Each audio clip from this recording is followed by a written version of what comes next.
Xo'p, kitobni 7-bo'limi haqiqatda jasliqqa bag'ishlangan. Bu jasliq am, to'g'risi juda ham ko'p eshitganman. Endi xabaringiz bor, men ma'lum bir muddat Fransiyada yashaganman. 2007-yildan toki 2021-yilga qadar. Bu kitobda ham u to'g'risida qisqagina gapirib o'tganman. Fransiyaga borishimning, ya'ni aynan Fransiyaga borishimning sababi bu Tolib Yoqubov. Tolib Yoqubov Xudo rahmatiga olgan bo'lsin, u kishi o'tib ketdi. Asli Jizzaxlik inson huquqlari faoli edi. Xo'p, demak men ma'lum bir muddat Qozog'istonda yashaganman va shu paytda adashmasam 2007-yilning yoki aprel yoki may oylari edi. U paytda hamma Skype'dan foydalanardi va bir kuni Tolib aka menga Skype'dan yozib qoldi. Kamoliddin, tinchlikmi? Siz hozir Qozog'istonda ekansiz dedi. Men bog'lanib ancha gaplashdik. Keyin Tolib aka o'sha paytda o'zi Fransiyada edi. Unday bo'lsa men kontaktlaringizni ba'zi bir tanishlarga beraman, ular aloqaga chiqadi. Siz vaziyatingizni tushuntiring degandi. Keyin shunday bo'ldi ham va o'sha 2007-yilning noyabriga borib Fransiyaga oilam bilan ketganman. Deyarli qo'shni bo'ldik. Nima bilan? Tolib aka bilan. Tolib Yoqubov, u kishi asli matematika fanlari nomzodi, ya'ni kandidat nauk. Milliy universitetda, eski nomi Toshkent davlat universiteti Tashquda dars bergan ancha vaqt. O'sha Sovet ittifoqi davrida juda ham kuchligina matematik edi. Matematikadan bir qancha kitoblar yozgan odam. Ya'ni nihoyatda aqlli, nihoyatda bir sergak odam. Endi Sovet davridagi dissidentlarga qarasangiz, juda ham ko'pchiligi aniq fanlardan chiqqan olimlar bo'lgan. Mana Saxarov bo'ladimi, boshqalari bo'ladimi? Xuddi shunday holat bu O'zbekistonda ham davom etgan, ya'ni ko'ringan. Mustaqillik uchun, til uchun, milliy o'zlik uchun kurashganlarning ko'pchiligi, mana erkchilar, birlikchilar, mustaqillik uchun kurashgan mutafakkirlarning ko'pchiligi, ya'ni birinchi bo'lib bayroqdor bo'lib maydonga tushgan odamlar aslida kompartiyaning ichidan chiqqan odamlar emas, aslida. Ya'ni olimlar bular. Shulardan bittasi Tolib Yoqubov bo'lgan. Fransiyada biz deyarli qo'shni bo'ldik Tolib aka Yoqubov bilan. O'rtamiz 50 kilometr edi. Endi o'zbeklar juda ham kam-ku yerda. Men Sable degan shaharda turardim, Tolib aka Anjeda turardi. Poyezd yo'lda tez yurar poyezd. Poyezdga o'tirsak 15 minutlik poyezddan bor, 20 minutligi ham bor, lekin hech qaysi yarim soat, 1 soatda olib bormaydi. Shu 50 minutga, ya'ni 50 kilometrga 15 minutda olib boradi. Juda ham tez olib boradi. Mashinada taxminan plus minus 1 soatda borsa bo'lardi. Ya'ni shahar balki bepul yo'lda yuradigan bo'lsa, aholi punktlaridan u yerda yo'l qoidasiga qat'iy rioya qilish kerak. Kameralar kam bo'lgani bilan, lekin hamma shu shoshilmasdan haydaydi. Ya'ni Tolib aka bilan har bayramda, har u bu voqeada yoki O'zbekistondan mehmonlar kelganda Tolib Yoqubov meni chaqirardi, men Tolib akani chaqirardim. Ya'ni qo'shni bo'ldik. Va Tolib aka birinchi bo'lib jasliq to'g'risida eshitganim bu to'g'ri. Maqolalarni o'qiganman, lekin jasliqning ichki dunyosiga kirib borishim aynan Tolib Yoqubov tasvirlab bergandi. Chunki mana OPCHU degan tashkilot bor edi, rus tilida aytganda, Organizatsiya по правам человека в O'zbekistoni, ya'ni O'zbekiston inson huquqlari jamiyati. OPCHU deyiladi, ya'ni O'zbekiston inson huquqlari tashkiloti, bu Tolib akaning tashkiloti. Mana ezgulik ro'yxatdan o'tgan 2002-yilda ezgulik inson huquqlari jamiyati bu boshqa tashkilot. Lekin Tolib akaning tashkiloti ro'yxatdan o'tmagandi O'zbekistondan va chiqib ketgandi. Endi Tolib aka o'sha inson huquqlari tashkilotining rahbari sifatida menga jasliq to'g'risida juda ham ko'p gapirib bergan. Qolaversa, kuyovi Azamjon aka, endi mendan 1-2 yosh kichkina u kishi. Ko'p ko'rishganman. Mana O'zbekistonga qaytgandan keyin mana elchixonalarda, bu tadbirlarda, keyin mana yuksalish tashkiloti bor, inson huquqlari bo'yicha har yili umuman bir qancha yo'nalishda forum o'tkazadi. Shulardan bittasi inson huquqlari bilan bog'liq bo'ladi. O'sha yerda ham Azamjon akani tez ko'rib turaman. Ya'ni har bir yilda 1-2 marta ko'rib turaman. Azamjon aka 11,5 yil A'zam Farmonov ya'ni. Aka deganim bilan bir ikki yosh kichkina aytganimdek. 11,5 yil o'sha nimada o'tirgan, jasliqda o'tirgan odam. Tolib aka juda ham ko'p gapirgan jasliq to'g'risida. Endi jasliqning tarixi juda ham qiziq. 2000-yillarning boshida hech kim ishonmagan jasliq degan qamoqxona borligiga. Birinchi bo'lib 2002, 2003, 2004-yillarda haligi tasdiqlanmagan mana shu mish-mishlar chiqib boshlagan. Shunday bir qamoqxona bor emish deb. 2005-yildan keyin bir qancha maqolalar chiqqan edi. Xo'p, jasliq bu yoshlik degani Qoraqalpoq tilida. Mana demak, Qoraqalpog'iston Nukusdan ham 300 kilometrda g'arbga joylashgan, juda ham borish nihoyatda noqulay bo'lgan joy. Sovet ittifoqi davrida bu yerda haligi har xil eksperimentlar, ya'ni ma'lum bir qurollarni, ma'lum bir medikamentlarni sinovdan o'tkazgan juda ham yaroqsiz joy bo'lgan. Lekin u yerda bino bo'lgan, inshoot bo'lgan, o'ralgan joy bo'lgan. Va o'sha birinchi ma'muriyat davrida 90-yillarning oxirida, 2000-yillarning boshida mana shu yerda qamoqxona tashkil qilish g'oyasi paydo bo'ladi. Lekin buni u payt endi bilmadim bu g'oyani kim olib kirgan, qanday paydo bo'lgan, uni to'g'risida kitobda men ma'lumot bera olmaganman, chunki hozir ham bilmayman. Ya'ni asli ideyani, birlamchi g'oyani kim berganligini bilmayman. Lekin bu qamoqxona O'zbekistondagi O'zbekiston qamoqxonalarining reputatsiyasi juda ham yomon edi.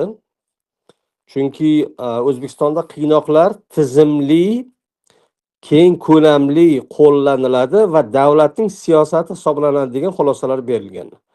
Mana qiynoq qo'llash bu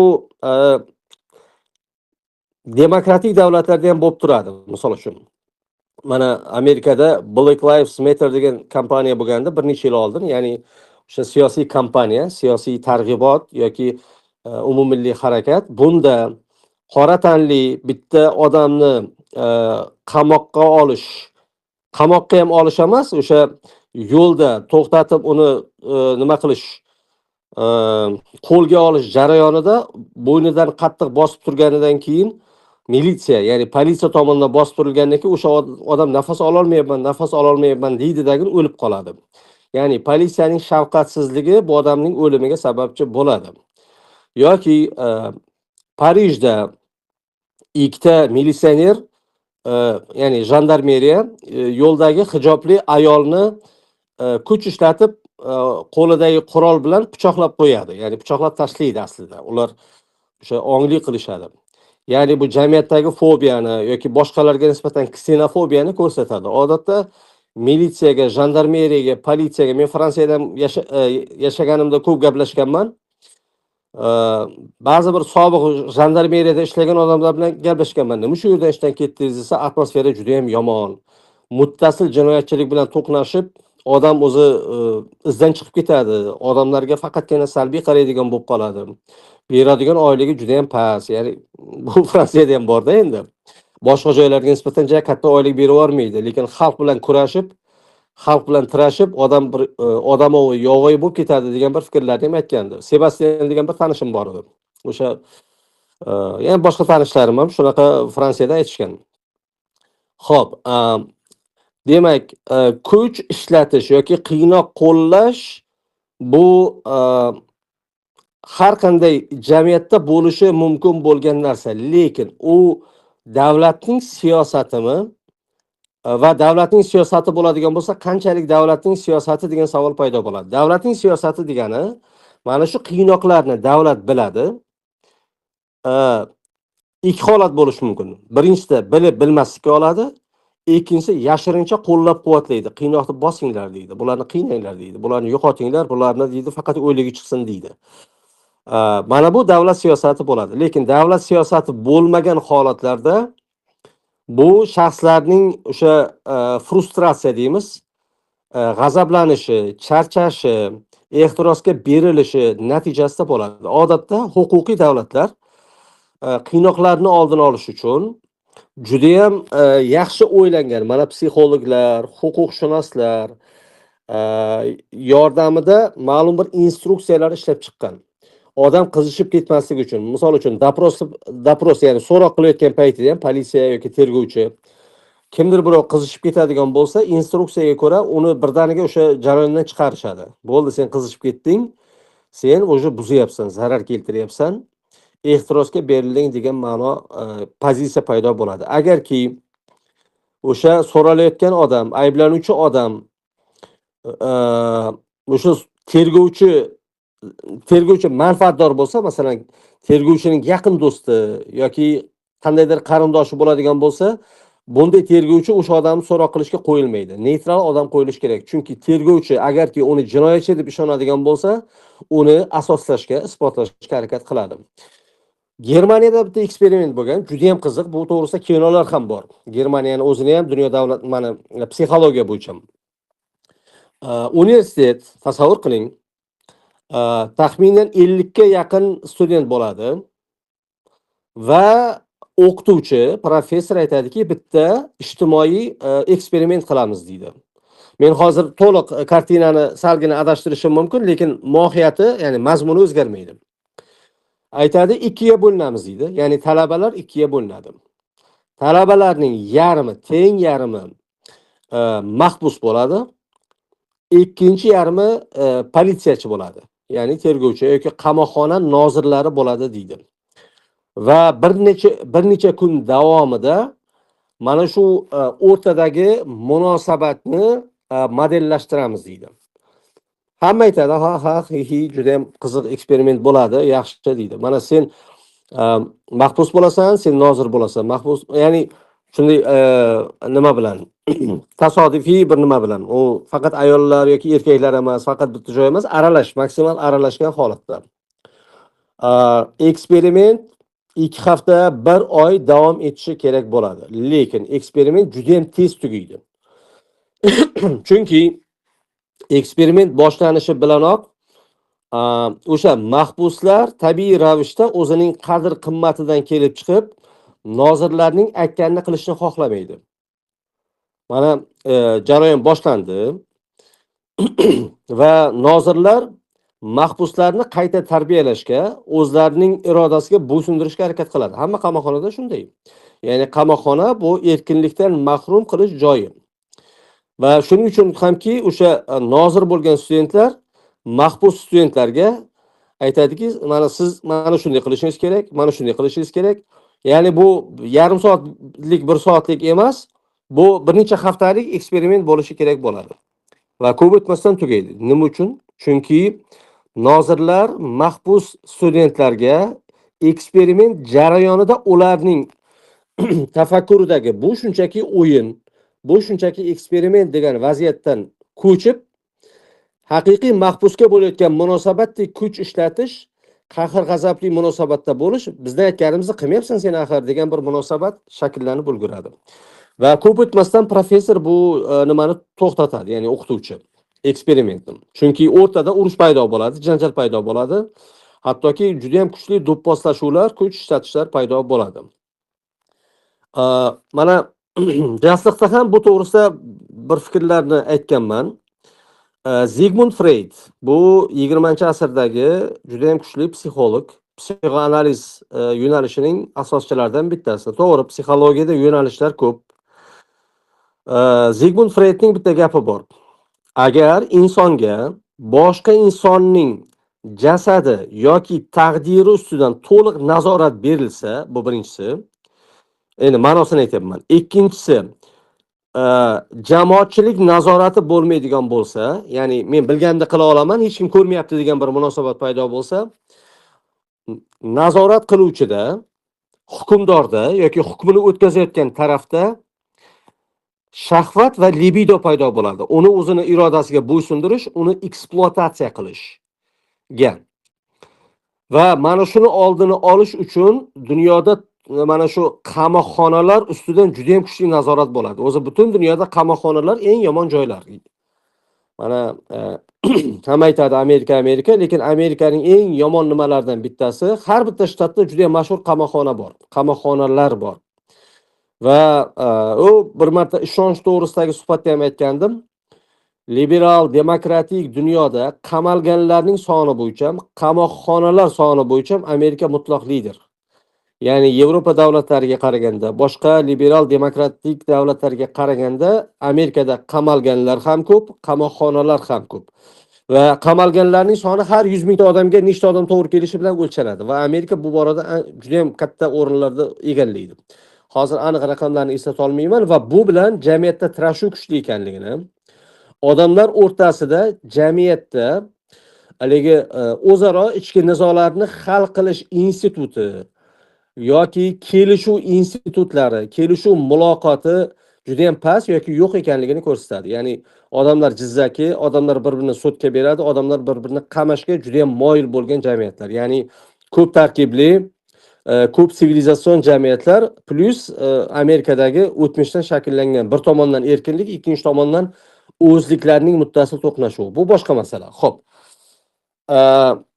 Mana 2002-yilda Toshkentda Yevropada xavfsizlik va hamkorlik tashkilotining katta yig'ilishi bo'ladi. Bunga O'zbekiston juda ham yaxshi tayyorlangan. 2002-yil.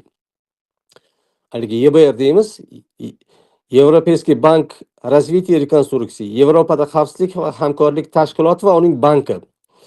Bu paytda O'zbekiston taxminan adashmasam 1,5-2 milliard dollar nima so'ragandi?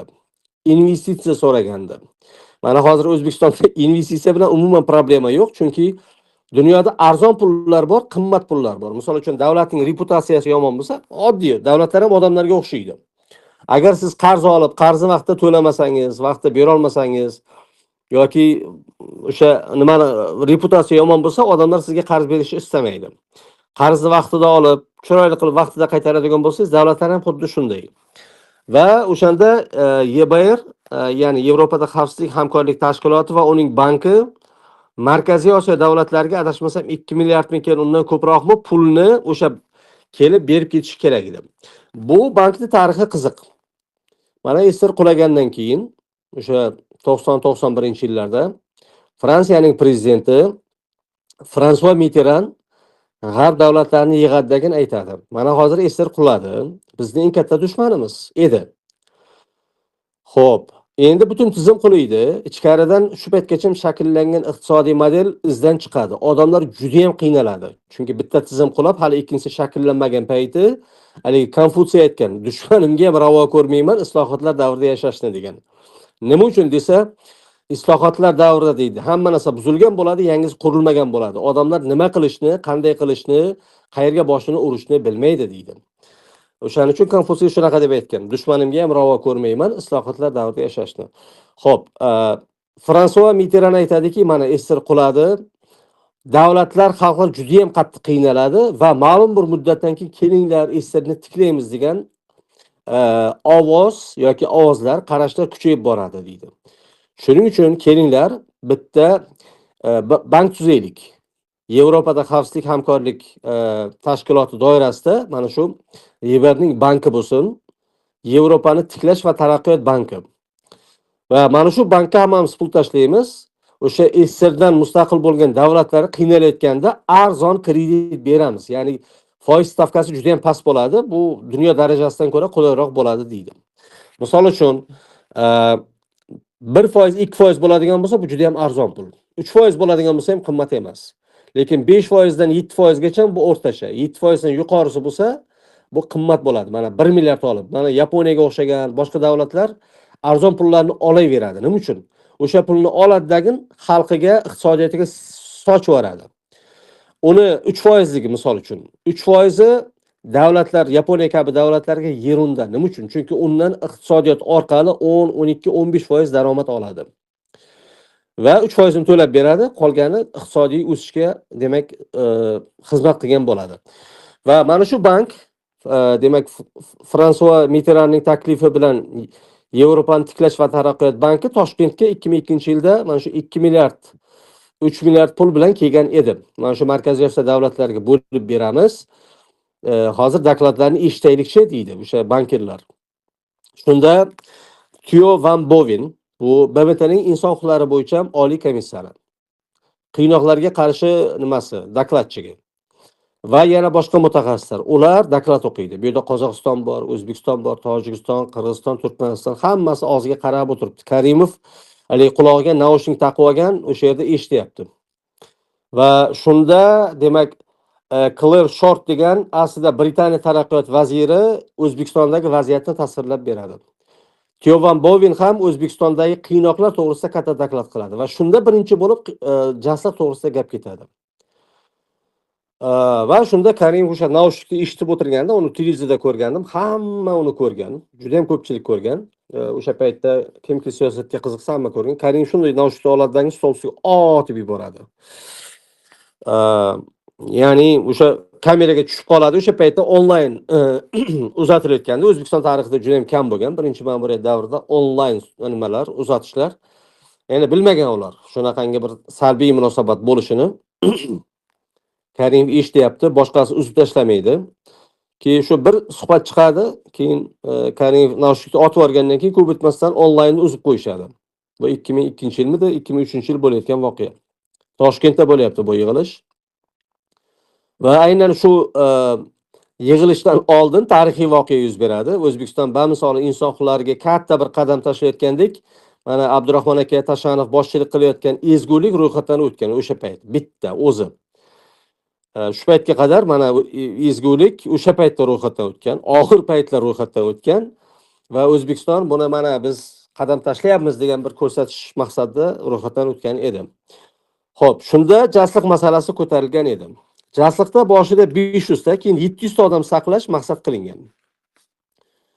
Keyinchalik 2005-yildan keyin bu yerda minglab insonlar saqlangan. O'zi jasliq juda ham borish noqulay bo'lgan joy. Misol uchun agar Andijondan Toshkentga kelaman desangiz, mashinada 7-8 soat yurib, hozir ko'chada radarlar ko'p, mashinalar ko'p, odamlar ko'p, charchab ketasiz. Endi jasliqqa misol uchun andijonlik bormoqchi. O'zbekiston ham haligi sharqdan g'arbga cho'zilgan davlatda. Birinchi poyezdda yoki mashinada Toshkentga borish kerak. Keyin poyezdga o'tirib Nukusga borish kerak. U ham bir kun bo'lmaydi. U ham taqira-tuqur sekin-sekin skоростной poyezd yo'q. Endi qarindoshi jigari qamalgan odam samolyotda ucha olmaydi uncha-bunchaga. Xo'p, samolyotga ham pul topdi deylik. Mana nimaga boradi? Nukusga boradi. Poyezdda yoki mashinada yoki nimada charchab ketadi har qanday odam, hattoki samolyotda uchgan odam ham. Endi Nukusdan tushib tuman markaziga boradi. Va keyin undan keyin jasliqqa boradi. Ya'ni borish o'ta noqulay bo'lgan joy.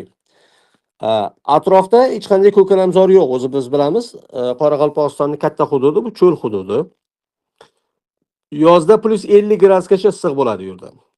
Ya'ni u yashil hudud emas, cho'lning o'rtasi yer. Va qishda biz bilamiz, hammamiz bilamiz, eng O'zbekistonning sovuq joyi bu Qoraqalpog'iston -20 gacha bo'ladi. Mana shu yerda haligi biologik, bakteriologik eksperimentlar bo'lgan Sovet Ittifoqi demak hududida birinchi ma'muriyat davrida eng tizim uchun xavfli bo'lgan odamlarni o'sha yoqqa yuboradi. Deyarli hammasi diniy siyosiy mahbuslar. 90% desak bo'ladi. Balkim adashayotgandirman, lekin shu atrofda. Lekin u yerda men o'rganganman. Odam o'ldirganlar, haqiqatda katta residivist jinoyatchilarni ham u yerga yuborgan. Haqiqatda xavfli, lekin aksariyati diniy siyosiy mahbuslar bo'lgan. O'sha Azam Farmonov u yerda yaxshi tasvirlab bergan. Har kuni baland, juda ham kolonka, katta bir haligi usilitel deymizmi, katta ovoz chiqaradigan karnaylarda musiqa qo'yiladi. Keyin O'zbekiston qamoqxonalaridagi yana bitta amaliyot bor. Bu davlatchilikni qattiq obro'sizlantiradi. Misol uchun Mo'tabar Tojiboyeva yoki boshqalar bilan gaplashganimda ham bu narsani ko'p aytishgan. O'zbekiston gimnini insonning me'dasiga tegadigan darajada ko'p qo'yishadi. Va natijada davlatchilik va gimndan u odamlarda tabiiy nafrat paydo bo'ladi. Bu narsani qilmaslik kerak. Kimdir bilib jinoyat qilgandir, bilmasdan jinoyat qilib qo'ygandir, lekin gimnni yomon ko'rsatish kerak emas, shaxsan meni fikrim. Hozir bu amaliyot bormi yo'qmi uni bilmayman, lekin oldin shu 2016-yilgacha bu aniq bo'lgan. Bir kunda o'sha gimnni soatlab baland ovozda qo'yib qo'yaverganidir, odamlarni, o'sha qamoqxonadagi odamlarni juda ham qattiq me'dasiga tekkan. Ya'ni aslida mana Michel Foucault, fransuz faylasufi, 20-asr 94-yilda o'lgan odam. Juda ham kuchli filosof, faylasuf. Nazirat i nakazat degan asar yozgan. Ya'ni qamoqxonalar va haligi psixologik majburiy davolash muassasalari, ya'ni hokimiyatning atributlarida bular. Qurol olib yurish faqat hokimiyat ruxsat bersa, unasi bo'ladi. Masalan, men pistolet yoki avtomat ko'tarib yursam, ko'chadagi har qanday odam kelib so'rashi mumkin. Bunga hujjatingiz bormi deb. Agar men hujjat ko'rsatolmasam, bu militsiyaga telefon qilish kerak. Men bu yerda bittasi haligi qo'lida pistolet olib yuribdi, avtomat olib yuribdi desa, yugurib keladi militsiyalar. Va militsiyalar birinchi shu savolni beradi. Hujjatingiz bormi? Bor bo'lsa ko'rsataman. Yo'q bo'lsa men qo'limda qayirib olib ketish kerak. Chunki kuch ishlatish bu davlatning monopoliyasi butun dunyoda. Endi xuddi shunday insonni qamash ham faqat davlatning monopoliyasi, davlatning vazifasi va insonni majburiy davolash ham faqatgina davlatning funksiyasi, davlatning mas'uliyati, davlatning vakolati. Endi Michel Foucault o'sha o'zining asarlarida aytadiki, oldinlari qamoq tizimi insonning tanasini azoblar edi. Zamonaviy tizim undan dahshatli chiqdi, chunki insonning ruhini azoblaydi. Va ruhni azoblashning usullari juda ham ko'payib ketdi deb birma-bir o'sha kitobida yozib bergan. Ya'ni tanani azoblash, inson voy deydi, baqiradi, chaqiradi, lekin ichkarida ruhani inson nima bo'lib qolaveradi baribir. O'sha o'zining haqligini, o'zining to'g'ri ekanligini ishonchi yo'qotmaydi. Lekin ruhni azoblayotganda insonning ruhi azoblash mana o'sha demokratik davlatlarda bo'lsin, boshqa davlatlarda bo'lsin, bu narsa haqida keng fikrlar bildirilgan. Endi jasliqda ham ruhiy azoblash, ham jismoniy azoblash fenomenal yuqori bir darajaga chiqqan. Azam Farmonov aytadiki, bu kitobni yozishdan oldin Azam akadan bir necha marta suhbat qilganman. Azam aka, men shu bir endi kitob demagandim Azam Farmonovga, men bir maqola yoki doklad yozmoqchiman deb aytganman. Kitobni yozayotganligimda o'sha paytda sir saqlaganman. Xo'p. U yerdagi vaziyatni tasvirlab bersangiz deb. Keyin maqolalarni ham topganman. Bir qancha nimalarda intervyu bergan Azam Farmonov o'sha 2000 qaysi yil chiqdi ya? 2017-yil chiqqan bo'lsa, 17-yilning oxirlarida chiqdi adashmasam, qamoqxonadan. O'sha qamoqxonadan chiqqan kuni Tolib Yoqubov menga telefon qilgan edi. Kamoliddin, nima? Kuyovim Azamjon qamoqdan chiqardi deb juda ham hayajonlanib gapirgan. Men ham juda ham xursand bo'lganman. Keling uyga bayram qilamiz deb aytgani esimda. Ko'p o'tmasdan borgandim ham. Xo'p. Chunki yaqin aytdim, nima? Endi Azam Farmonov aytadiki, xohlagan paytida tekshiruv bo'lardi. Ya'ni 20 ta, 30 ta, 40 tagacha odam qo'lida dobinkalari bilan kelib, hamma yo'g'ini titib tashlab, qattiq urardi deydi. O'sha dobinkalardan sachragan qon polda bo'lsa artib olinardi, lekin shiftda, ya'ni tepada, patolog deymiz. O'sha yerdagi qonlarni hech kim yuvmas edi, o'sha doim turardi. Boshida qizil bo'lib, keyinchalik rangi qora nuqtachalarga aylanib qolardi deydi. Demak, jasliqning ichkarisida burchagida SMBni binosi bo'lgan. SMB xodimlari to'g'ridan-to'g'ri mahbuslar bilan gaplashmagan, mahbuslar bilan to'qnashmagan, lekin jasliqning nozirlarini doim nima bergan? Instruksiya berib kelgan. Ularni o'sha nima qilish bo'yicha, qanday muomalada bo'lish bo'yicha. Va nima aytadiki, Azam Farmonov aytadiki, mana men 11,5 yil qamoqda bo'lgan bo'lsam, bir ma'lum bir muddat bitta nozir o'ta salbiy munosabatda bo'ladi, ma'lum bir muddatdan keyin o'ta ijobiy munosabatda bo'ladi. Ya'ni ularga instruksiyalar beriladi. Sen bugun 1 yil davomida yomon politsiyachi bo'lasan, do'pposlaysan, haqorat qilasan, so'kasan, ya'ni u yerdagi tahqirlashlarni chegarasi yo'q, hech qanday o'xshashi yo'q insonni haligi so'kishlardi. U narsaga odam boshida juda ham odam g'azabi keladi, keyinchalik u odatiy holga aylanib qoladi degandim. Lekin ma'lum bir muddatdan keyin unga yaxshi politsiyachi, yaxshi militsiyachi bo'lasan degan topshiriq keladi va ijobiy, yumshoqroq munosabatda bo'lib boshlaydi, boshqalari salbiy munosabatga o'tadi. Va bu juda ham puxta o'ylangan bir ssenariy edi deb aytadi. Jasliqda odamlar o'zini joniga qasd qilishga juda ham ko'p marta harakat qilgan. ba'zilari o'sha nimalarni tashlab yuborgan o'zini. Imkon topgan o'zini o'ldiradi deyardi. Ya'ni qo'ldagi narsalarni olib qo'yadi, o'zini osishni iloji yo'q, imkoniyati yo'q. Ya'ni qamoq shu maksimal uzoq muddatli azoblashga qaratilgan edi deydi. Lekin shunday bo'lsa-da, o'zini joniga qasd qilganlar bo'lgan. Bir nechta. Ya'ni jasliq mana shunday bir narsa bo'lgan, joy bo'lgan. Endi O'zbekistondagi har qanday qamoqxona 2016-yilgacha oddiy qamoqxona ham, oddiy militsioner ham juda ham qo'rqinchli bir fenomen bo'lgan. Nima uchun? Chunki tizimni tiyib turish, tizimga savol berish imkoniyati bo'lmaganidan keyin o'zi insonlarni har doim aytaman-ku, tafakkur boshqaradi, tasavvur boshqaradi. Agar misol uchun aytaylik, siz Norvegiyada yoki Avstraliyada yoki Germaniyada qamoqqa tushib qoladigan bo'lsangiz, asabiylashasiz, lekin qo'rqmaysiz. Bilasiz, qamoqdan o'lib chiqmaysiz, qamoqdan majruh bo'lib chiqmaysiz. Haligi men Fransiyada bir tanishim bor edi, tojikistonlik bola, hozir otini aytmayin. Shu nimadir bo'ldi-yu, o'zi yaxshi bola juda ham. Har nima hayitlarda qo'y so'yib beradi. Men qo'y so'y olmayman, lekin tozalashni bilaman. U so'yib berardi, yaxshi bola edi. Doim hayitlarda birga hayit nima qilardik, qurbonlik qilardik. O bola shu nimadir bo'ldi-yu, bir oymi, 2 oymi qamoqxonada bo'lib chiqdi. Keyin chiqqandan keyin men endi siyosatshunosman-ku, baribir qiziqaman ichkaridagi vaziyat bo'yicha. Qanday bo'ldi? Sharoit qanday? Soatlab gaplashganmiz. Haligi aksent bilan gapirardi, ruscha gapirardi. Kamol aka deb tojikcha nima bilan o'zi aytdimi, tojikistonlik bola. Xohlagan ovqatingizni tanlab olasiz. Xohlagancha namoz o'qish mumkin. Xohlagancha kitob o'qish mumkin. Hech qanday urush, so'kish yo'q dedi. Ya'ni mening tafakkurimdagi qamoqdan qo'rquv bu O'zbekistonda shakllanganda, masalan. Agarki qamoqxonalarda qiynoq bo'lmaydigan bo'lsa, insonlar haligi nima deydi?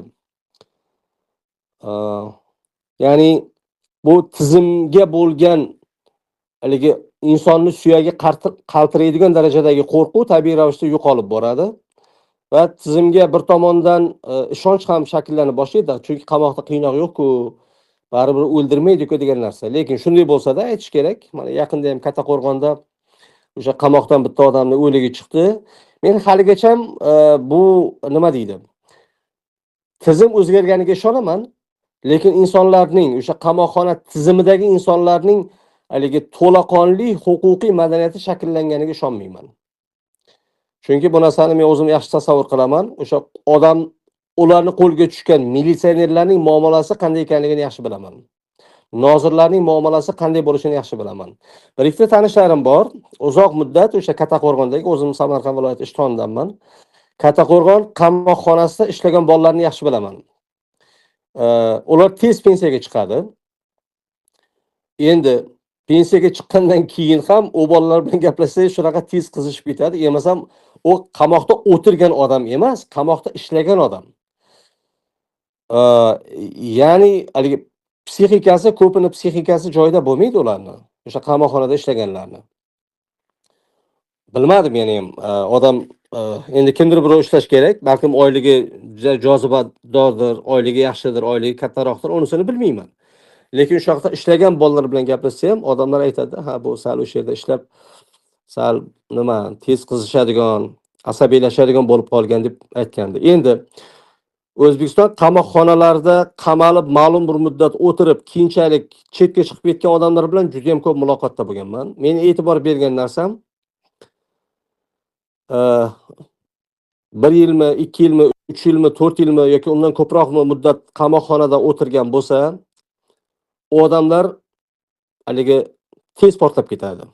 Ya'ni ma'lum bir gaplar, ma'lum bir fikrlar u odamlarni tezda izdan chiqara oladi. Chunki qiynoqlar O'zbekistonning har qanday qamog'ida bo'lgan, har qanday qamoqxonada bo'lgan aslida. Va jasliq eng dahshatlisi bo'lgan, jasliq.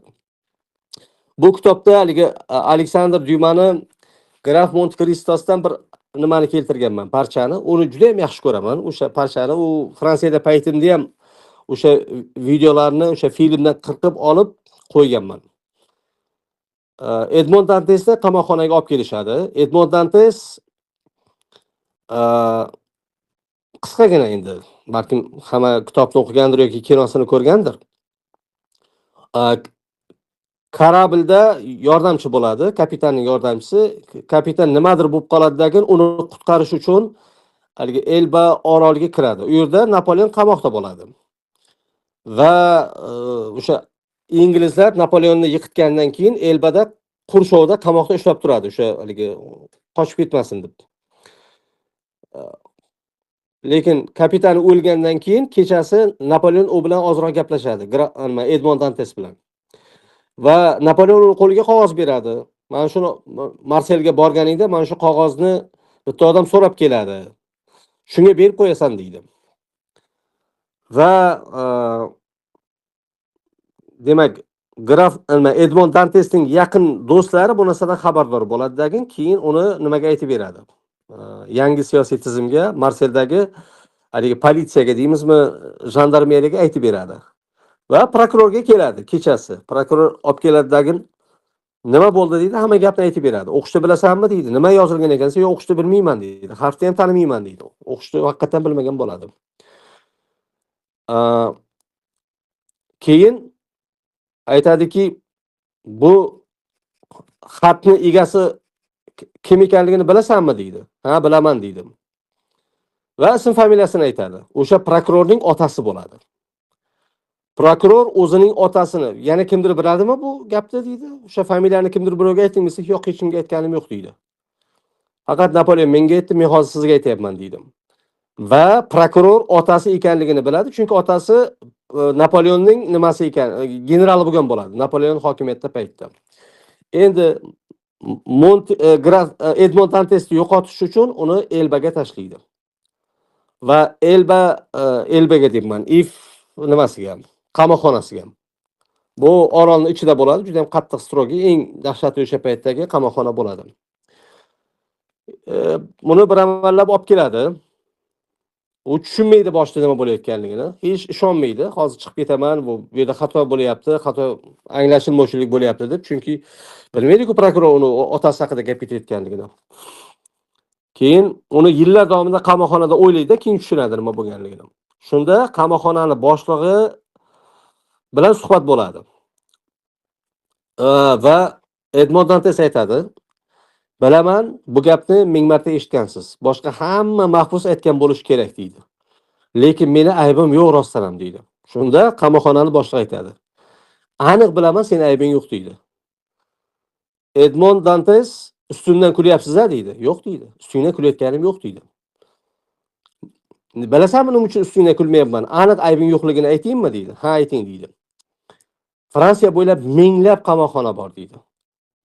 Bizni if qal'amizga kimki hokimiyatni uyaltirgan bo'lsa, o'sha odamlarni jo'natadi deydi. Ya'ni aybi yo'q, siyosiy mahbuslarni jo'natadi deganda keyin tushunadi nima bo'layotganligini. O'sha epizodni bu yerda ham keltirganman va jasliqqa rostdan ham o'xshataman shu narsani. 2019-yilda mana O'zbekistonga har yili Yevropa ittifoqi, Human Rights Watch, Amnesty International boshqa tashkilotlar aytardi. Mana qiynoqlar tizimli, keng ko'lamli, bu davlatning siyosati.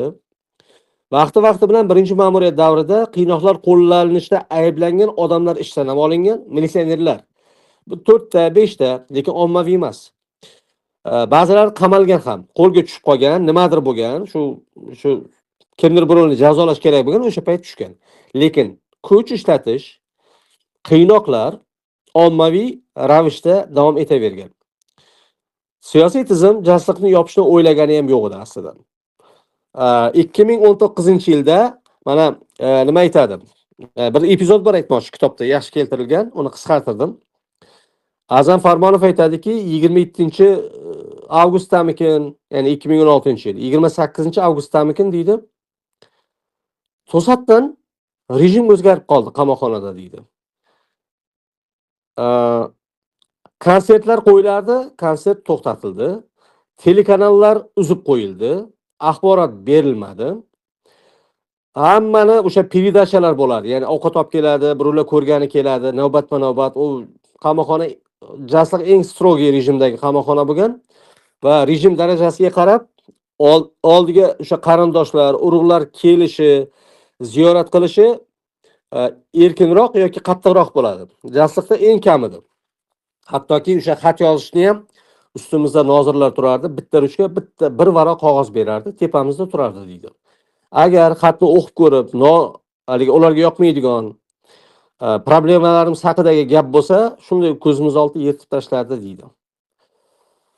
Va 27-mi 28-avgust kuni birdaniga rejim o'zgarib qolgan.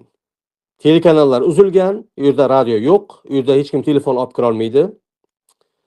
Qarindoshlarni nima ziyoratlarni to'liq to'xtatgan va urush do'pposlash ham nimagadir to'xtab qolgan shu kunlari. Keyin aytadi, bitta tanishi u qayerdandir bilyapti, men uni bilmayman deydi. Shu balkim qo'lida yashirincha telefoni bo'lgan bo'lishi mumkin deydi. Lekin u diniy mahbus bo'lmagan. U boshqa statya bilan, ya'ni diniy siyosiy emas, boshqa statya bilan o'tirgan odam bo'lgan. O'sha odam ko'rsatkich barmog'ini tepaga qaratib, ikki ko'zini bunday yumgan. Ya'ni ana tepadagi ketdi degan. Azam Farmonov rostdanmi degan. Keyin Azam Farmonov bu yerda tushini ham aytib beradi. Aytib bergan edi, meni o'zimga ham maqollarda ham aytib bergan. Xo'p. Ya'ni tushida endi tushunmaylik-ku. Ya'ni Azam Farmonov juda ham sezgan o'sha nimadir bo'lganligini va 2-sentyabrga borib televizorni qo'shdi va televizorda demak mana birinchi ma'muriyat o'zgarganligi, ya'ni davri tugaganligi televizorda e'lon qilingan. 2019-yilga kelib mana prezident farmoni chiqadi. Jasliqni butkul yopish. Va bu masalan o'sha paytda xalqaro tashkilotlar ham, mana o'zimiz ham, O'zbekistonning o'zidagi tashqaridagi inson huquqlari faollari ham, Ozodlik BBC ham bu bo'yicha yaxshi reportajlar qilgandi. Ya'ni bu davrni tasvirlab beradigan hodisa aslida. Jasliq, agar kimdir birov Jasliqqa yuborildi desa, bu juda ham yomon xabar bo'lgan. Nihoyatda yomon xabar bo'lgan, chunki bu haligi Jasliq funksiyasiga ko'ra insonni ruhan va jismonan majruh qilishga qaratilgan qamoqxona edi. Endi O'zbekistondagi qamoqxonalarni nimasi bor? O'zini rangi bor. Birov yaxshi, birov o'rtacha, birov yomon, birov nihoyatda yomon. Eng yomoni tabiiyki Jasliq edi. Tabiati ham, aholi punktidan uzoqligi ham, o'ta issiq, o'ta sovuqligi ham, muomalasi ham, chunki u repressiya mashinasining markazi. Haligi Polshada 2-jahon urushi davrida nemislar konslager qurgan, Auschwitz. Uni tepasiga, darvozasiga katta qilib yozib qo'ygan. Bitta nimada qo'ygan, u filmlarda hamma joyda legenda bo'lib ketgan. Kimki bu yoqqa kirayotgan bo'lsa, hamma umidingni unut, esdan chiqar. Ya'ni hech qanday shansing yo'q tirik qolishingga, eson-omon chiqishingga degan ma'noni anglatadi. Оставь всякую надежду сюда входящий, rus tilida tarjima qilganda. Uni nemischa yozib qo'ygan. Jasliq ham xuddi shunga o'xshash bir joy edi. U yerdan haligi eson-omon chiqib, keyinchalik jamiyatga qo'shilganlar o'sha birinchi ma'muriyat davrida 2016-yilga qadar bo'lganlar juda ham kam edi.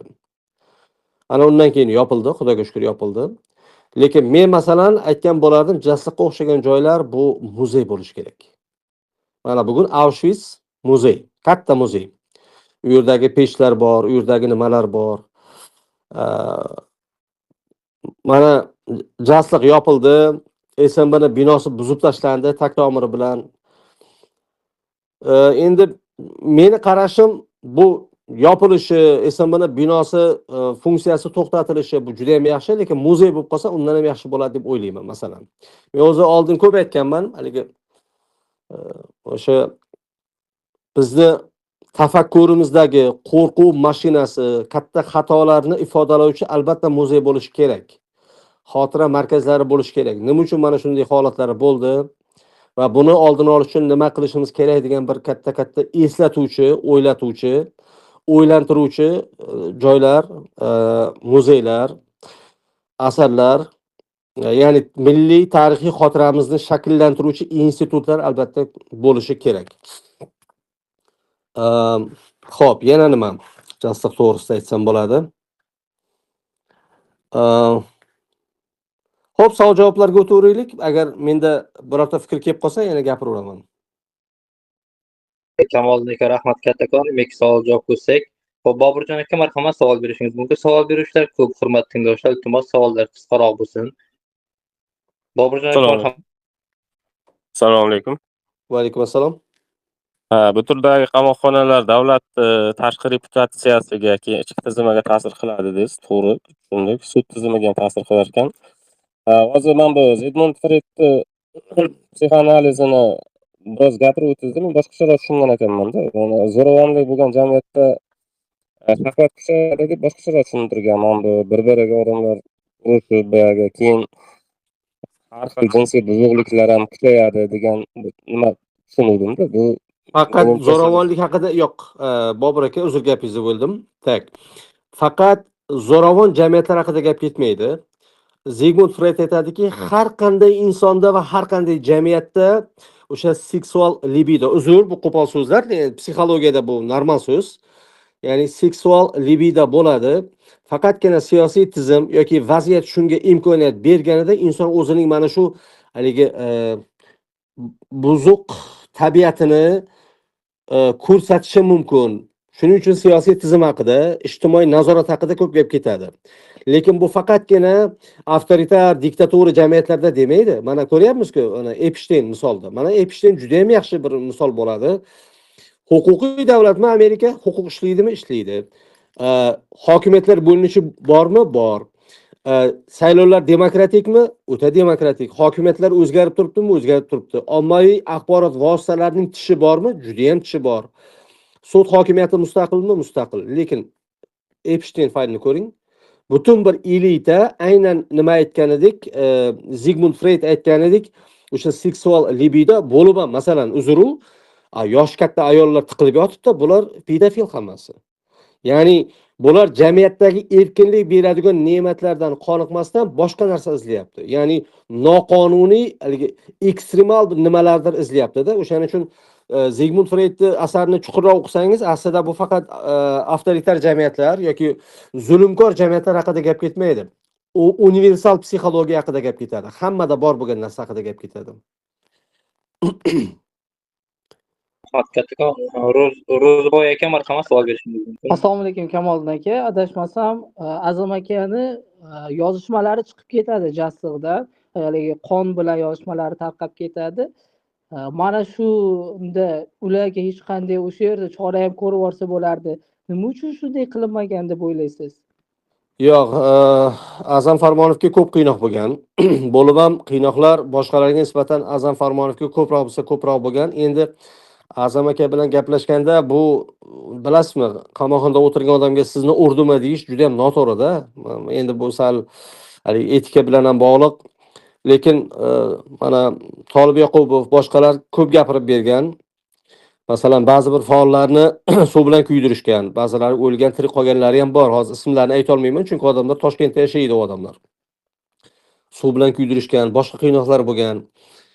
Qiynoqlarni usullarini hozir mana o'sha liberal demokratik davlatlar haligi ustiga odam yotqizadi, osmonga qaratadi, ustiga boshiga sochiq tashlab, ustidan suv quyadi. Odam instinkt bor, Xudo yaratgan instinkt, inson nafas olishga harakat qiladi. U ham nafas ham emas, suv ham emas-da. Inson o'rtada eng og'ir qiynoqlardan bittasi. O'lmaydi lekin inson nafas ola olmaganligi uchun juda ham qattiq qiynaladi ruhiy. O'sha o'pka suv bilan to'lib qolyapman deydidagin o'lim signalini beraveradi inson miyasiga. Va inson organizmida juda ham kuchli panika paydo bo'ladi. Bunaqa usullar, masalan, haligi Abu Ghraib haqida ham yozganman. Amerikani Abu Ghraib mana Iroqda qilgan ishlari. Yoki Amerikani CRU'sini 2011-sentyabrdan keyingi samolyotlari bo'lgan. CRU'ni qiynoq samolyotlari. Chunki agar qiynoq masalan Guantanamoda bo'lsa, bu Kubani hududi, Kubaga kiradi, lekin Amerikaning nazoratida. Mas'uliyat Amerikaga tushadi. Endi bular samolyotda osmonda uchib ketayotgan paytda odamlarni qiynoqqa solgan doim. Bu masalan WikiLeaksda ham chiqib ketgan edi. Azamjon akaga o'sha qog'ozlar chiqib ketgandan keyin bilmadim, lekin bosim bo'lgan juda ham kuchli. U boshqalarda ham bo'lgan.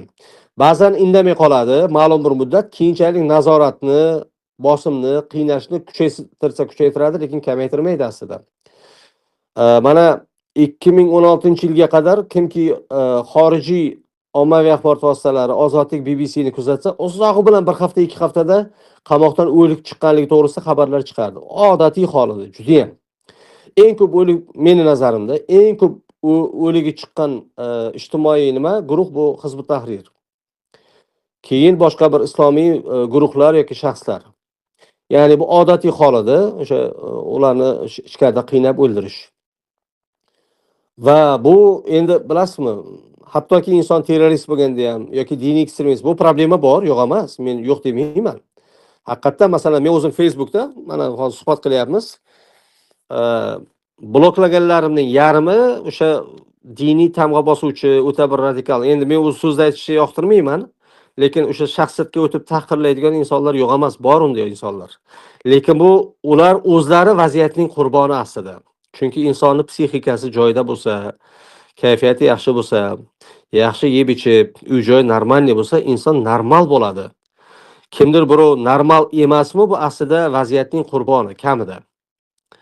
Ya'ni hech bir inson o'zini ataylab radikal bo'lishni istamaydi, chunki u obro'yi yo'qoladi, boshqa bo'ladi. Ya'ni qaysi bir jamiyatdagi ekstremistlar, terroristlar ko'p bo'lsa, bu nimada ham aytganman, 99-yil 16-fevral voqealari bobida ham aytganman, bu yerda bo'limida. Ya'ni mana teraktlar. Aslida mana Turkiyaga o'xshagan davlatlar ichkarida bo'layotgan teraktlarni ahamiyatini yashiradi, oshirmaydi. Yevropa ham shunday. Amerika bir marta kampaniya qilib ko'rdi 11-sentyabrda. Hatto u narsani o'zi qilgan deb men qattiq ishonaman hozir ham. Xo'p, bir marta u narsani kampaniya qilib ko'rdi. Endi juda masshtabli narsa bo'ldi-da Amerika. Haligi bitta davlat maslahatchisi bor edi. Hozir ham u kishi voqea ishlab yuribdi, katta ishlarda. O'sha akadan so'ragandim. Amerikani o'zi qildimi desam, o'ylanib turib aytgandim. Amerikani o'zi qilganida haligi ozodlik haykalini urgan bo'lardi. Boshqa bir odam yo'q joyini urgan bo'lardi. Lekin hozir ikkita eng katta bino liq to'la odamlar bilan urush bu Amerika qila olmaydi bu ishni. Buni terroristlar qildi deb. Ya'ni aynan shu sohadagi haligi teoriya zagovora qila oladigan fantaziyasi katta odamdan so'ragandimda o'sha paytlari. Lekin keyinchalik ma'lum bo'ldi, bu Amerikaning o'zining ishi. Lekin Amerika shunaqa katta bir murakkab davlatki, bitta kuch ishlatар tizimi qilayotgan proyektni ikkinchi kuch ishlatar tizimi bilmaydi va albatta prezidentga kirib biz shunday qilmoqchimiz demaydi. U amalga oshgandan keyin muhtaram prezident mana bu masalaga teginmaslik kerak. Chunki shunday bir nyuanslar bor. Iltimos shunga to'xtalmang deydi. Bo'ldi. O prezident tushunadi nima haqida gap ketayotganligini. Bo'ldi. Shuning uchun hamki Azamjon aka bu xatlar chiqqandan keyin boshqalarda ham o'zgarishlar, bosimlar bo'lgan. Xo'p, keyingi savol, marhamat. Shamsiddin aka, marhamat, savol berishingiz mumkin. Assalomu alaykum Kamoliddin aka. Ro'zalar bilan charchamayapsizmi? Va alaykum assalom, rahmat. So'ramoqchi bo'lganim boshqa mavzuda. Bizda muxolif kayfiyatdagilar ko'pincha Shvetsiyaga qochib ketadi. Boshqa yoqqa ham borishadi-yu, lekin ko'proq Shvetsiyaga. Nimaga aynan Shvetsiyaga borishadi? Yo'q, qulaymi? Yo'q. Men o'zim Shvetsiyaga Yevropada eng ko'p borgan davlatim Shvetsiyada. Haqiqatda Shvetsiyada o'zbeklar ko'p. Shvetsiya yaxshi davlat, huquqiy davlat, juda ham vazmin davlat. Shvedlar yaxshi millat. Qarang, tajribam bo'lganligi uchun aytaman, bu yomon tajriba lekin. Mana O'zbekistondan chiqib ketgan odam BMTning nimasi bor? OKB-10 deydi. Yo'q. Управление Верховного комиссариата по делам беженцев. Ya'ni qochqinlar ishi bo'yicha ham BMTning maxsus nimasi bor? Proyekti bor. Boshqarmasi bor. Shunga inson o'zi aytadi, men vatanimni tark etdim, mana shuni sababli bir qancha intervyu bo'ladi, bir marta, ikki marta, balkim bir necha marta bo'lishi mumkin. Va haqiqatan inson qochishga majbur bo'ldimi yo'qmi, uni motivlarini o'rganadidan unga status beradi. Keyin qochqinlarni qabul qiluvchi davlatlar bor.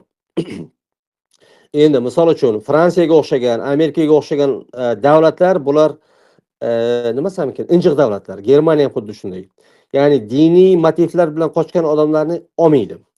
Lekin diniy motivlar bilan qochgan odamlarga bemalol ishonadigan, bag'rini emin-erkin ochadigan davlatlardan bittasi bu Shvetsiya. Norvegiya bor, Shvetsiya bor.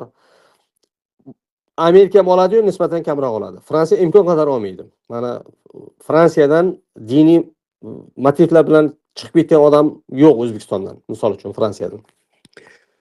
Xo'p, Shvetsiya shunaqa davlat. Endi O'zbekistondan chiqib ketgan, umuman har bitta jamiyatning o'zini portreti bor-da. Mana endi Shvetsiyadagi mana O'zbekistonliklar, imomlar, boshqalar, diniy odamlar hammasi bilan gaplashganman. Hammasi normal odam, hammasi adekvat odam. Orasida real ekstremist, real bir terrorist yo'q. Men bunga ayta olaman shunday fikrni. To'g'ri, kayfiyati yomon, ba'zilar qamoqda o'tirib, nimasi sal tez asab buziladigan bo'lib qolgan, lekin nimadir qilmagan shu odamlarda. Ya'ni prosta biz shunday bir davlatchilikni bir etapini boshdan o'tkazdik. Davlatlar ham odamlarga o'xshaydi. Yosh bola boshida ko'p yiqiladi, ko'p xato qiladi. Biz mustaqil bo'lganimizda totalitar davlatning ichidan chiqdik. Totalitar zihniyat bilan hamma narsani davlat qilish kerak degan bir zihniyat bilan chiqdik. Lekin men o'zim kitobimda ham aytganman, intervyularimda ham aytganman. Misol uchun, hatto Karimovning o'zi ham 97-yilga qadar dindorlarni davlat o'ziga ittifoqchi qilishga harakat qildi. Buni muxolifatni ichida ham aytganman. Buni dindorlarning ichida ham aytganman. Dindorlardan ham xato o'tdi.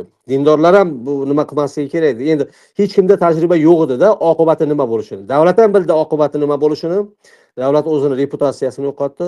Dindorlar ham nima bo'ldi? Davlatga bunaqangi jizzakilik qilish yoki emotsiyaga berilib haligi nima desam ekan, biz unda yoki bunday loyihalarni qilamiz deyishi, mo'tadillik ikkita tomonda ham bo'lmadi. Va bu xato bo'ldi. 2016-yildan keyin mana men aytganman bu kitobimda. Ikkinchi ma'muriyatning eng katta boyligi o'tmishdagi xatolar to'g'risidagi tasavvurlardir deganman. Ya'ni biz bilamiz mana shunday qilsak nima bo'lishini. Hozirgi hokimiyat bu biladi o'shani, shuning uchun bu borada haligi fantaziya emas, kolossal tajriba bor bizlarda, chorak asrlik, 27 yillik tajriba. Qiynoqlar nimaga olib kelishini bilamiz. Inson huquqlari buzilishi nimaga olib kelishini bilamiz. Repressiya nimaga olib kelishini bilamiz. Lekin shunday bo'lsa-da, ba'zi bir kuchlar tizimlari, ba'zi bir nima desam, haligilar bor, ularga farqi yo'q. Ya'ni, lekin bu davlat rahbari yoki tepadagi nima desam, asosiy shaxslar emas. Ya'ni asosiy kursni bugun belgilab bergan prezident, ya'ni. Lekin boshqa shaxslarda boshqa bir tasavvur, boshqa loyiha bo'lishi bu nima deydi? Bu bor narsa va meni ba'zan xavotirga ham soladi. Misol uchun, endi siyosiy tizim, har qanday siyosiy tizim 3 yilda uning stili shakllanadi. Undan keyin force major vaziyat bo'lmasa, mana shu stil uncha-munchaga o'zgarmaydi. Mana o'zgargani hozir. 2016-yildan 26-yilgacha mana hali yil oxirigacha to'lgani yo'q, yilni boshidamiz. 9 yil deylik, 9 yilda boshqaruv tafakkuri o'zgarmadi. Dinamika o'zgarib turibdi, ba'zan sekinlashib, ba'zan tezlashib, lekin kurs o'zgargani yo'q, kurs, yo'nalish. Va bu yaxshi xabar hozircha. Marhamat, keyingi savol. Kattakon, Kamoliddin aka. Akmal aka, marhamat, savol berishingiz mumkin. Mikrofoningiz yoniq. Akmal aka, mikrofoningiz yoniq, savol berishingiz mumkin.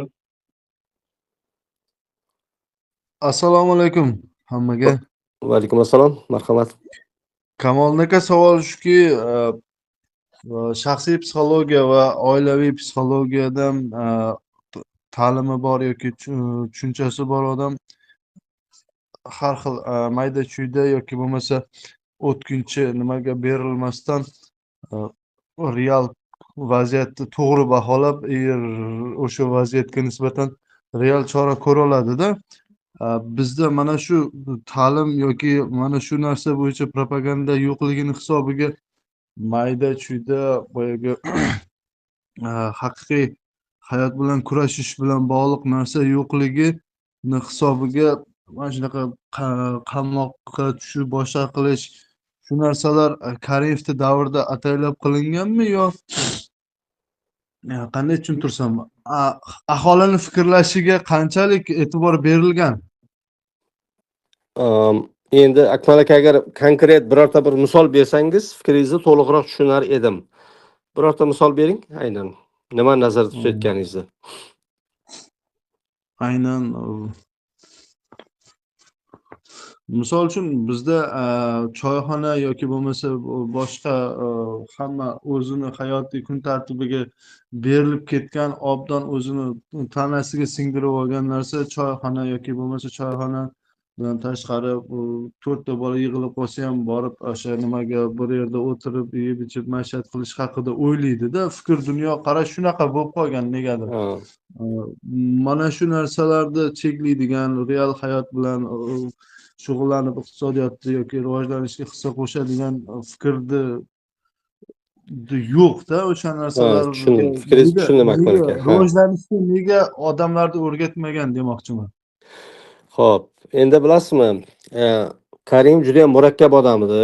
Karimovni soddalashtirish kerak emas. Bu odam aslida juda ham chuqur o'ylardi. Bu odam primitiv emas edi aslida. Ya'ni biz birinchi ma'muriyatni tanqid qilishimiz bilan birgalikda uni o'ta murakkab ekanligini tushunishimiz kerak. Ya'ni xo'p, lekin bu odam jamiyatga ishonmas edi, ishona olmas edi. Mana bu uning eng katta nuqsoni edi. Ya'ni ba'zi bir davrlar bo'lgan, ba'zi bir hodisalar bo'lgan. Karimov siyosiy eksperimentlar qilib ko'rgan. Mana 96-yilda Hurriyet gazetasi bir oy chiqqan, senzurasiz yoki ya'ni mana avtoritar shaxslarni har xili bo'ladi-da, ba'zilari o'ta primitiv. Mana qo'shni Qozog'iston Nazarboyev boshqardi ancha vaqt. Deyarli bir kun farq bilan tayinlangandi. Karimdan bir kun oldin tayinlangandi. 89-yilning 21-iyunida Nazarboyev tayinlangan, 22-iyunda Karimov tayinlangan. Qozog'iston va O'zbekiston SSR sotsialistik respublikalarining birinchi sekretari sifatida. Xo'p, mana qarang oxirida Karimov har ko'chada, hamma joyda o'ziga haykallar qurdirmadi. Faqat Farg'ona shahriga kirishda haligi darvozada Karimovga haykal, mana byust qo'yildi o'sha darvozaning tepasiga. Karimov aytdiki, "Bo'pti, qo'yib qo'yibsizlar, mayli. Bu birinchisi va oxirgisi bo'lsin" dedi. "Boshqa qilmanglar" dedi. "Buni jiddiy aytayapman" dedi va boshqa qilinmadi rostdan ham. Endi Nazarboyevning avtoritar modeli, lekin bu degani O'zbekiston demokratiya, huquqiy davlat degani emas. Uni modeli farq qiladi. Ya'ni Karim ko'chalarga, pullarga, mana Nazarboyev Qozog'istonning pullarda qo'llari bor, imzolari bor. Hamma ko'cha, shahar Nur-Sulton, ko'chalar Nur-Sulton, universitet Nur-Sulton, hamma joyda haykallari. Bu Brejnevcha avtoritarizm. Ya'ni o'sha tashqi simvollar bilan to'yintirilgan avtoritarizm. Lekin bizdagi avtoritarizm bu Stalin avtoritarizmini eslatardi. Insonlarning miyasini to'liq nazoratga olish, insonning miyasida o'tirish. Boshqa hech yerda ko'rinmaydi. Rasmlar ham kam. Mana Ozarbayjonga borganman o'sha 2007-yilda. Hayratlanganman odamlarni xususiy magazinlar, do'konlar, haligi shunday eshikdan kirasiz, eshikning tepasiga nimani prezident rasmini qo'yib qo'ygan bo'ladi. Ya'ni o'sha chiqayotganingizda ham, kirayotganingizda ham o'sha rasmning ostidan kirib, rasmning ostidan chiqasiz. Ta'zim qilib chiqayotganda, kirayotganda bo'lasiz. Ya'ni bizda unaqa yo'q-da, hech yerda yo'q. O'sha payti bo'lmagan, hech qachon bo'lmagan bu narsalar. Endi siz aytayotgan narsa bu yerda ikkiga bo'linadi, qarang. Birinchisi tarixan shakllangan haligi ijtimoiy psixologiya. Bizning mana o'zbek tilimizda ham tilni yo'nalishlari bor-da. Akademik o'zbek tili juda ham zaif. Birorta bir ilmiy maqola yozaman deb ko'ring, qiynalib ketasiz. Mana общество degan so'z bor rus tilida. Sotsialniy bor, sotsium bor. Hammasi jamiyat, ijtimoiy bo'ladi. Ya'ni rus tilida, ingliz tilida aniq konkret farqlari bor, konseptual farqlari bor. O'zbek tilida qiyin. Erkinlik bilan ozodlikni konseptual farqini jamiyat bilmaydi. Chunki bu to'g'risida bahslar, munozaralar, falsafiy tushuntirishlar yo'q. Ya'ni maishin o'zbek tili juda ham boy. Qochirimlari, hazillari, choyxona tili juda ham zo'r bizlarda. Ilmiy til juda ham zaif. Chunki bu nima rivojlanmadi ya'ni. Til bu xuddi insonning tanasidagi kiyimga o'xshaydi. Insonning tanasi qancha katta bo'lsa, kiyimi xuddi shunga muvofiq bo'lishi kerak. Uning tafakkuri qanchalik kengayib boraversa, til ham kengayib boraveradi, iloji yo'q. Til juda ham haligi narsada tez o'zgaruvchan, moslashuvchan narsa. Endi birinchi ma'muriyat davrida jamiyatning ijtimoiy siyosiy tafakkuri kengayishdan manfaatdor emas edi chunki.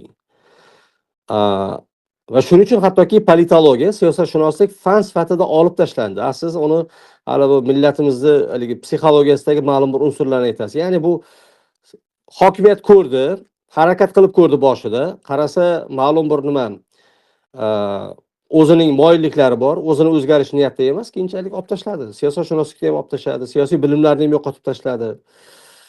Aytdiki yo'q dedi. Ya'ni siyosatshunoslik aytdiki, sen og'ir kasalsan, seni davolash kerak yoki davolash oson bo'lmaydi degandan keyin o'sha haligi klinikadagi odam aytdiki, men uchun bundan keyin tibbiyot yo'q, meditsina yo'q, doktorlar yo'q dedi. Xuddi shunga o'xshatish mumkin. Marhamat, keyingi savol. Qomat Latif aka, marhamat. Mikrofoningiz yo'q. Assalomu alaykum. Kamol Va- aka. Va alaykum assalom, marhamat. Rey Dalironi Принцип изменения мирового порядка degan bir kitobini o'qigandim 2 yil oldin. Aha. O'sha kitobda prognoz qilganda, что Amerika qo'layapti, yangi qutb shakllanyapti, bu Xitoy deganda. Aha. Bir suhbatda shunday bir gap aytib ketdingizki, ko'p qutbli davrga kirib kelyapmiz deb. Aha. Fikringizcha, yangi bitta qutb paydo bo'ladimi kelajakda yo shu yangi davr boshlandimi ko'p qutbli? Keyin yana bitta narsa so'ramoqchi edim. Mana kitobingizni rasmlari bor edi, keyin biz ularni chiqarmaslikka qaror qildik degandingiz. Shularda botlar nomini yozib, PDF holatdami, o'zingiz kanalingizda qo'ysangiz bo'ladimi? Hammani telefoni bor, ko'rib olaveradi-da. Ha, yo'q, u tushundim. Savolingizni ikkinchi qismidan boshlayman. Ha, kitobda bir qancha rasmlar bor edi. Balkim 15-20 bitlik rasmlar bor edi. Endi qarang, u rasmlarni hammasini oq qora qiladigan bo'lsak, bu ma'no mazmuni o'zgarib qoladi-da. Haligi juda ham arzon kitobga o'xshab qoladi. Agar rangli qiladigan bo'lsak, o'sha kitob o'zi rasm qo'yishni o'zi, oq qora qo'yishni o'zi tannarxini 15% qimmatlaydi.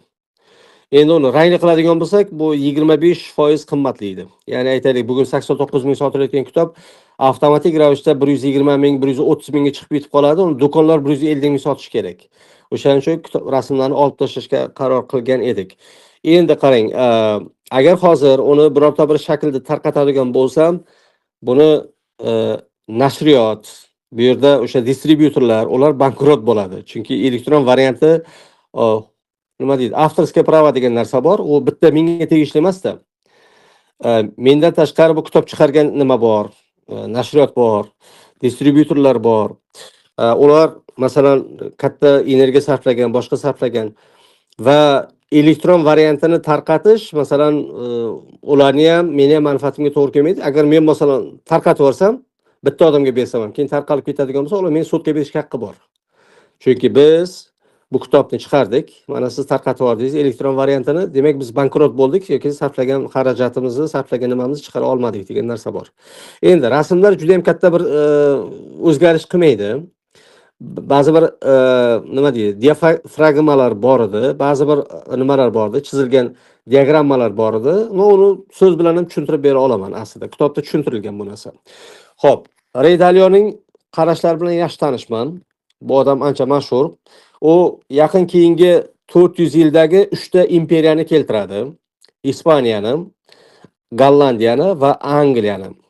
Bulardagi inflyatsiya, sarf-xarajat, imperiyaning o'sish davri, cho'qqiga chiqqan payti, cho'qqiga chiqqandan keyingi ichki inqiroz va sekin qulashi. Va birorta bir imperiya shu paytgacha istisno bo'lgani yo'q deb ko'rsatadi. Xuddi shunday Amerikani ham ko'rsatadi. Rey Dalioning mana videolari bor. Kimki ruschani, inglizchani, fransuzchani bilsa, bemalol kirib ko'rish mumkin. Haqiqatan fikrlari juda ham chuqur. Endi bir qutbli dunyo bo'lishiga ishonmayman. Bir qutbli bo'lishga asos mavjud emas. Amerika o'yindan chiqmaydi, lekin Amerika zaiflashyapti. Bu Donald Trump kelib haligi nimani o'g'irlagani bilan, Maduroni o'g'irlagani bilan, Eronni ertaga uradigan bo'lsa, Eronni zaiflashtirgani bilan boshqa davlatlar o'sishda davom etaveradi. Xitoy o'sishda davom etadi. Mana ko'p qutbli dunyo uchun Amerikadan tashqari yana 3 ta da'vogar mavjud. Bu birinchisi Xitoy, ikkinchisi Yevropa ittifoqi, uchinchisi Hindiston. Hindiston hozircha Amerika bilan o'zini do'stlik ko'rsatadi, lekin ertaga iqtisodiy qudrat paydo bo'lganda, mana o'zi hozir ham Modi yaqinda Trampga xo'p dedi, Rossiyadan neft olmayman dedi, lekin bir haftadan keyin yana bugungi kunda olishda davom etyapti Rossiyadan. Chunki o'zining iqtisodiyotiga kerak. Endi Yevropa ittifoqi aytayaptiki, Amerikaga nima deyapti? Sen muttaham ekansan deyapti. Uzr, menga aytyapsan, Xitoy bilan savdo qilmagin deb aytyapsan. Lekin o'zingning eng katta savdo iqtisodiy hamkoring bu Xitoy-ku. Sen mana Rossiya bilan Ukraina sababli biz konfliktga kirishdik. Neftini, gazini olma deb aytding. Mana men uzildim, ayniqsa Germaniya ham. Lekin sen o'zing gazingni, neftingni sotishga bu yoqqa mahsulotlarni olib kelyapsan va tan narxing qimmat va sifating Rossiyanikidan ko'ra pastroq. Chunki u haligi salonsoy neftda. Ya'ni bugun Yevropaning Amerika borasidagi nimasi, Amerikadagi ikki standartlikni har doim tushungan, lekin bugun yanada kuchliroq tushunyapti. Mana hozir keyingi 1 yil 2 yilda Yevropaning hamma liderlari Xitoyga borib keldi. Chunki Xitoy bilan munosabatlarni ijobiylashtirmoqchi. Chunki tushundi, Amerikaning Trump hokimiyatga kelgandan keyin bu muttahamligi ikki standartli ekanligi hammaga. Endi oldingi prezidentlari bu narsani chiroyliroq qilardi. Obama ham, Bayden ham. Va keyingi paytda mana hozir Trumpning iqtisodiy millatchiligi, iqtisodiy natsionalizm deymiz, Yevropa ittifoqini og'ir ahvolga solyapti aslida. Yevropa qiynalmayapti. Mana 4-5-o'rinda bo'lgan Germaniya bugun 7 yoki 8-o'ringa tushib qoldi. Sabab shu Amerikaning ikkilamchi nimasi. Chunki Rossiyadan arzon gaz olardi, o'zining ehtiyojining katta qismini Rossiyadan olardi. Xitoy bilan savdo-iqtisodiy hamkorligi nima edi? Normal ketayotganda Amerika bosim qilib. Mana bugungi kunda Yevropa ittifoqi ham xuddi shunday intilishganda Xitoyga tabiiy. Shuning uchun ko'p qutbli dunyo bo'ladi, bir qutbli qarang, bir qutbli qachon bo'ladi? Mana qisqa muddat Amerika bo'ldi. Sovuq urush davrida, SSR paytida, SSR borligida ikki qutbli bipolyar tizim edi. Ba'zi davlatlar Amerikaning orbitasida aylanadi, ba'zi bir davlatlar SSRning orbitasida aylanar edi. SSR qulagandan keyin ikkinchi qutb yo'q, hali shakllanib ulgurgani yo'q va hamma mana 90-yillarda Clinton davrida, keyin George Bush davrida o'g'li 2000-yillar, 2010-yillarda ham hattoki bir qutbli shartlar ravishda deyish mumkin edi. Lekin keyingi paytda mana Xitoy o'syapti. Yevropa ittifoqi borgan sari mustaqilroq siyosat yuritishga harakat qiladi. Mana hozir Amerika bilan munosabatlar ancha nima bo'lyapti? Qaytadan reviziya bo'lyapti. Yevropa baribir Amerikadan qo'rqadi, lekin sekin-sekin yo'q deyishga o'rganyapti aslida. Endi Hindiston ham xuddi shunday prognozlarga ko'ra Hindiston 2080-yillarga borib dunyoning birinchi iqtisodiyoti bo'ladi. Bugun birinchi beshtalikka kiradi, lekin vaqt kelib mutlaq birinchi iqtisodiyot bo'ladi. Aholisiga soniga ko'ra, iqtisodiy ulushiga ham ko'ra. Xitoy 2-o'ringa tushib qoladi, Amerika 3-o'rinda bo'ladi. Shuning uchun ko'p qutbli dunyo. Ya'ni ikki qutbli yoki bir qutbli emas. Bundan keyin ko'p qutbli dunyo. Keyingi savol. Hurmatli tinglovchilar, kamolniki vaqtimiz bo'lib qoldi. Oxirgi savolga o'tsak, Ahror aka marhamat savol berishingiz mumkin.